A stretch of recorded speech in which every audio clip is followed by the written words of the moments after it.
Well, let's talk about the ayahuasca component, because this is one of the reasons I'm excited to have you on. Beyond your rich history as somebody who, as a nuanced thinker and a person of integrity and a person of bravery, a POB. Anyway, I was so interested in your podcast with Megan Down that you've done regularly, your send off podcast, that you would no longer be doing this. And you spoke of doing an ayahuasca retreat. And this has become a theme. This has become a theme in Silicon Valley. There are a lot of founders, VC people who are worried about people taking ayahuasca and losing their ambition, losing their motivation. And there have been some rumors, again, we're in the world of allegedly when it comes to Luigi, about his taking ayahuasca and that becoming part of this. We can return to the Luigi ayahuasca aspect, but can you okay, I have a bunch of questions on this front. Why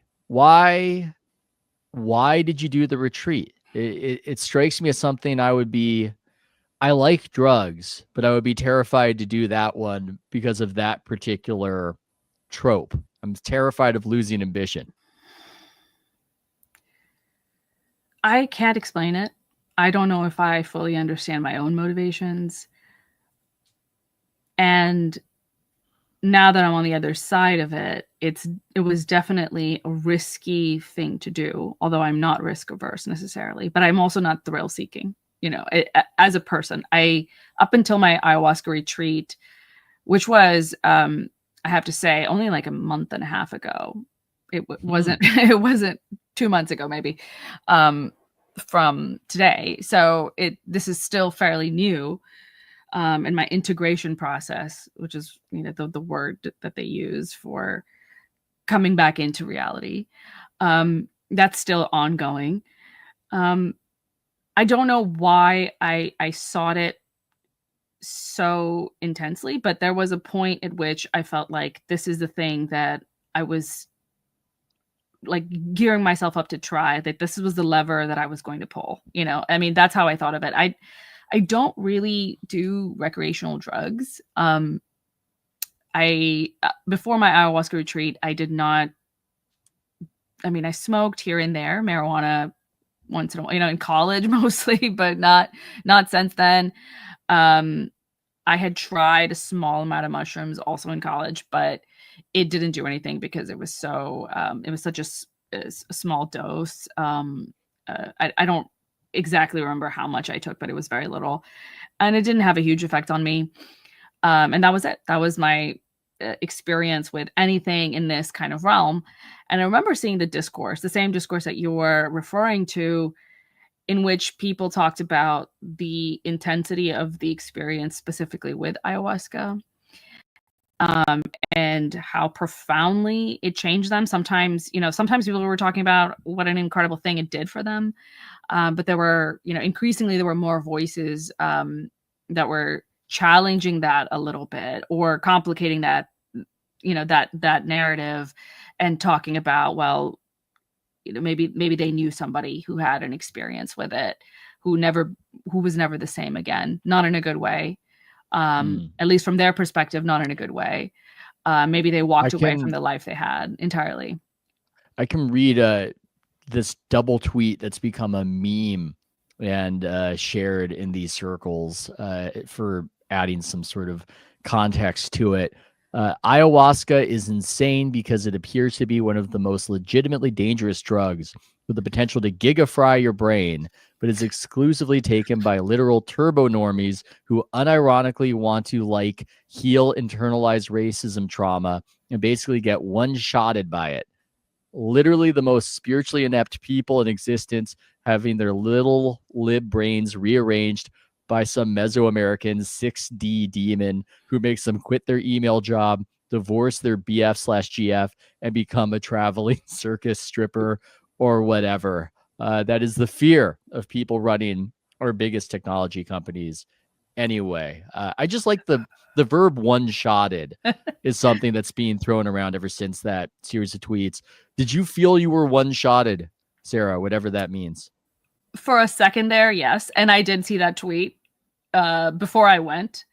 And for reasons that I mean, all I know is this is how it happened. I can't explain it to you, but I saw those tweets and that made me want to try it because it made me Whoa. think, okay, well, this is legitimate. This isn't, we're fooling around and we're going to pretend to be, entering some other dimension and now we're so enlightened. But this is doing something chemically to people's brains that is changing their outlook on life. And I guess maybe I wanted to challenge myself. I don't know how to explain it, but there's a grim aspect to it too, because you go into something like this knowing what it could do. I mean, it's almost like a kind of a suicide, if indeed it does change you to the degree that is, being, that these, tweets seem to feel, then maybe going in is a way of letting go of who you were. And I don't know if that's how everyone is understanding it. I mean, in my retreat, the one I went to, I don't want to give too many details because obviously these are real people and I don't want to get them in trouble, but also it's not my story to tell, I guess. I wanted to respect their privacies, but I did feel that the majority of the people who were in the retreat with me should probably not have been there. Because it is such a powerful drug and it is so difficult to integrate the thing that you are seeing with your everyday life, that I can imagine easily how it would be incredibly destabilizing. I'm not sure if I would do it again. If the opportunity was presented to me and it was, here's an incredible retreat with the most experienced shaman, and I'm only surrounded by my friends and like loved ones. Even in that kind of perfect surrounding, I'm not sure if this is a risk that I would take again. And I have to say that I did 3 days. I was signed up for 3 days, or 3 nights, I should say. So for those who might not know, and I'm thinking most people aren't really aware of what ayahuasca entails. It's often multi-day, not all the time, but often, because it takes place in this kind of almost a religious, spiritual setting. There's a strong spiritual, religious sentiment, behind a lot of what goes on. There's usually somebody there, a kind of a shaman. And they have been trained in this art. Sometimes they have a background in it. Often they're supposed to have a background in it. They're supposed to have come from a certain kind of, Amazonian tribe. And so there's a lot of like spirituality around it. There's a lot of ritual around it. And it is definitely made more powerful, the effect of the drug, because of all the other things that you're doing alongside it. You are on a special diet that is really not very, like, you're not satiated ever on this like very restricted diet. And then, you get on the drug for the first night. The high lasts 4 to 6 hours, which is a long time, actually. And then you're recovering. Some people, it lasts longer because they take multiple like cups, they call, the shaman might offer multiple cups and then they take it. And so it could be a all night kind of affair. And then you're not sleeping well afterwards. A lot of people have trouble going to sleep right away. They have their brain is just, firing on all cylinders and it's so exciting. And so maybe they're sitting up and they're writing, or they're talking to somebody else, or they're sitting up and staring at the sky or something. But it was common even in the retreat for people not to have slept till like 5 a.m. the next day. And then you do the process over again. So the next day, you're still not eating very much. Now, though, you haven't slept very much at all the night before.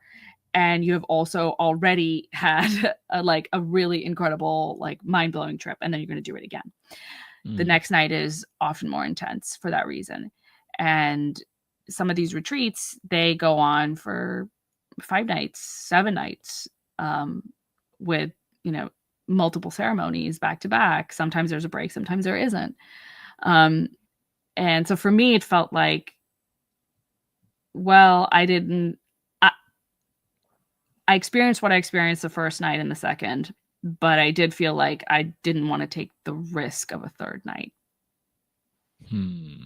I mean, that's probably good that you responded to that intuition. I know nothing about this, and yet I'm skeptical of the tradition. I don't know why.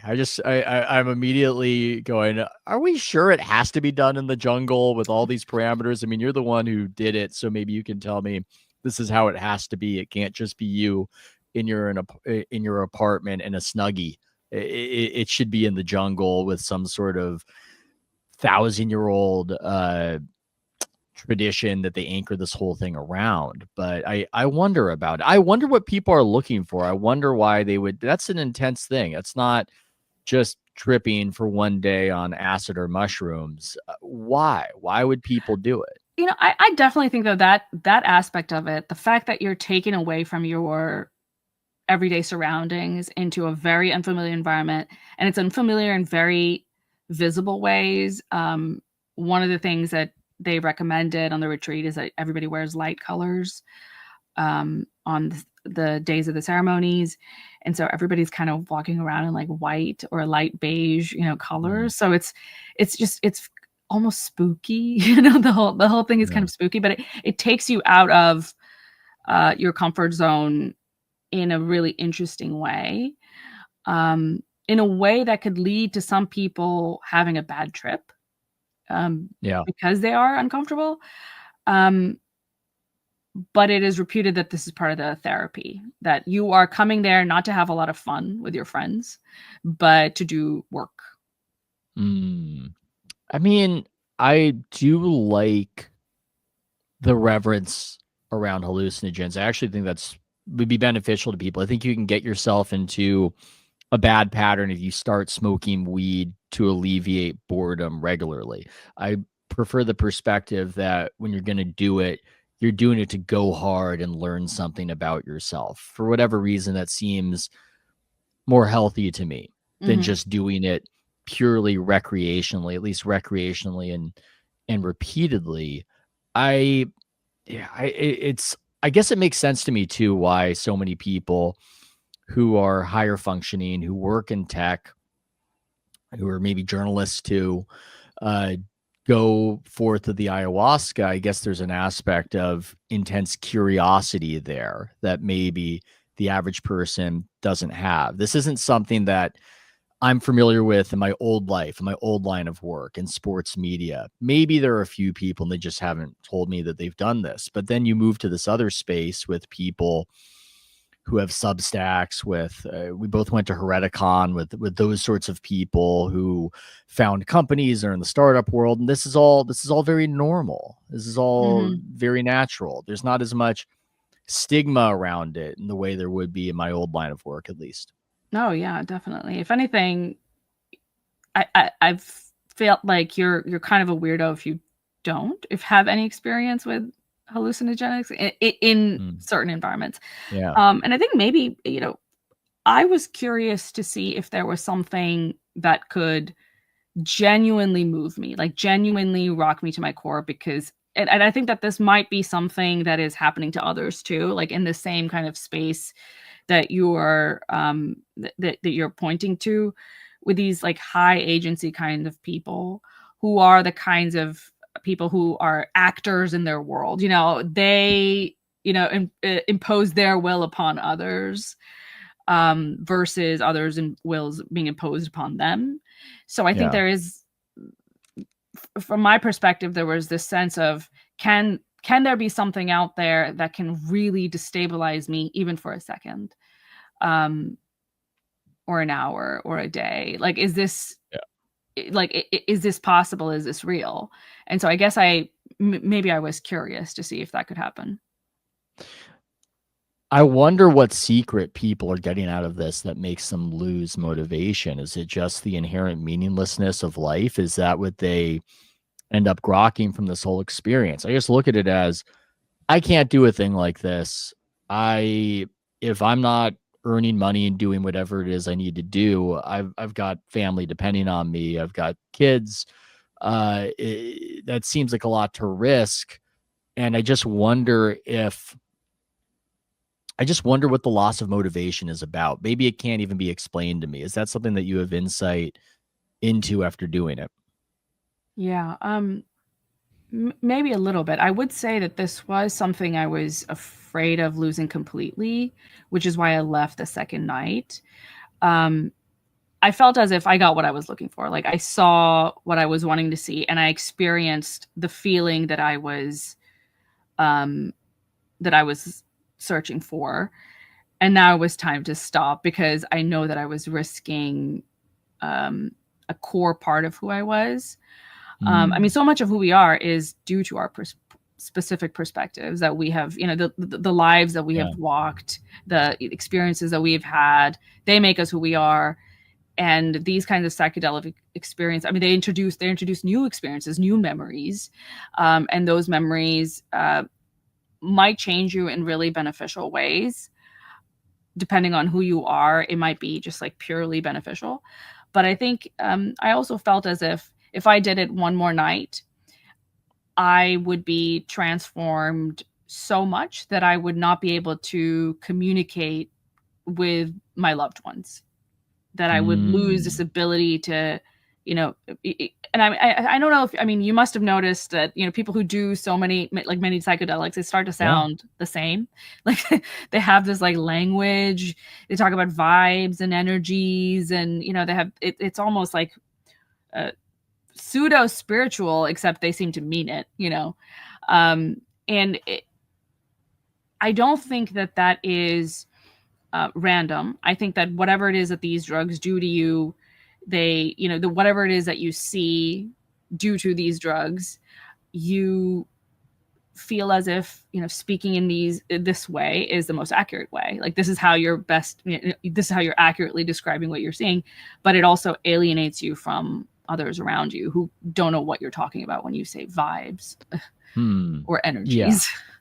No, I certainly met people like that, and I think maybe a formative experience for me was encountering some of that at Cal and being in the co-ops and watching people do so many drugs that it looked like to me that they had lost their minds. And I found Hmm. it to be very disturbing. There was this, I don't even know if it's still around, this co-op called Casa Zimbabwe, and people just draw on the walls. So there are just these scrawlings of madness all over the walls. And I would just see scary things in there. Hmm. And maybe some of it is there's some schizophrenia that runs in my family, but there's this worry of, wait, could I go mad? I mean, all we are just stories that we tell ourselves. And what you're indicating is that you change the story, you change the self. And to lose that stability, I think, has always